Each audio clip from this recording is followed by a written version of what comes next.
From Academy lecture 60 part 2 part 1 የቀጥለው part 2 ነው ማለት ነው። አሁን classification of mechanics እንግዲህ part 1 ላይ ስለ statics አይተናል። አሁን ደግሞ most probably ስለ dynamics ይሆናል የምናየው ማለት ነው። Okay, dynamics.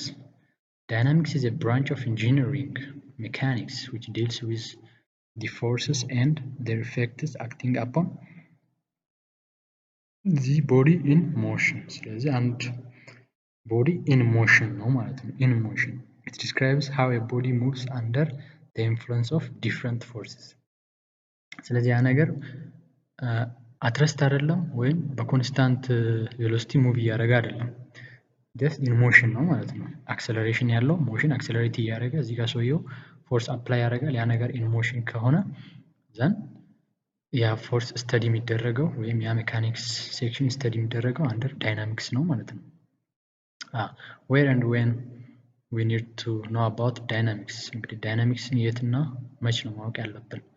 If a person throws arrow to the other side of a building, it moves in a parabolic path under the influence of a person's force and gravitational force. ስለዚህ አሮ ሙቪ እያደረገ ነው ማለት ነው። ሞሽን ነው ማለት ነው። ስለዚህ የሆነ ፕሮጀክታይል ሞሽን ይሰራል። የዛኔ ያ ነገር ፎርሱ አናላይዝ የሚደረገው አንደር ዳይናሚክስ ነው ማለት ነው። ምክንያቱም ያ ነገር አሮ ኢን ሞሽን ስለሆነ አክሰለሬት እያደረገ ስለሆነ ትሮዊንግ ፎርስ አለ እና ግራቪቴሽናል ፎርስ አለ። በመሃል ደግሞ አክሰለሬት አድርጎ ሄዷል ማለት ነው። እና በዚህ ጊዜ ስለ ዳይናሚክስ ማወቅ አለብን ማለት ነው። ዳይናሚክስ ነው እዚህ ጋር የሚያስፈልገን አናላይዝ ለማድረግ።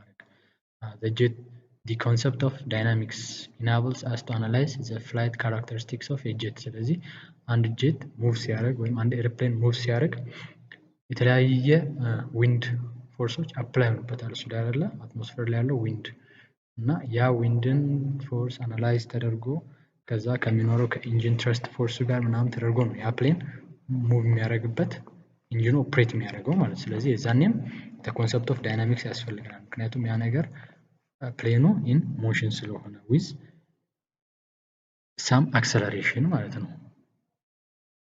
Okay, to calculate with how much force we need to send a satellite into the orbit. ስለዚህ መጀመሪያ ተተኩሶ ነው የሚሄደው ማለት ነው። ሳተላይቱ በመንኮራኩር ኦር በሆነ እንትን ኬሪ በሚያደርገው እሱን ተተኩሶ ይሄዳል።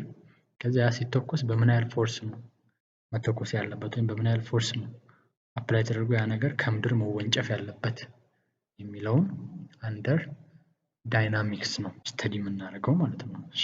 ያ ፎርስ ምን ያህል ነው የሚለውን ለማወቅ ስተዲ የምናደርገው አንደር ዳይናሚክስ ነው ማለት ነው። እንደዛ ነው።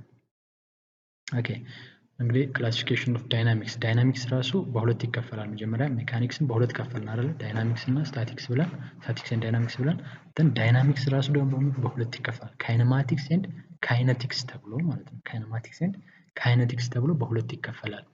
What is kinematics?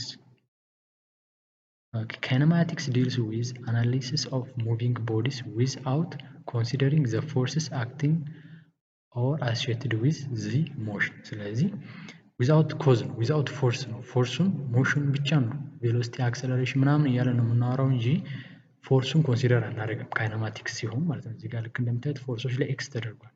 ይህ የሚያሳየው ኦንሊ ሞሽን ስተዲ የሚደረገው ያ ኦንሊ ሞሽን ስተዲ እንቅስቃሴው ብቻ ዊዛውት ኢትስ ኮዝ ከሆነ ያ ነገር ካይኔማቲክስ እንለዋለን ማለት ነው። ካይኔማቲክስ እንለዋለን።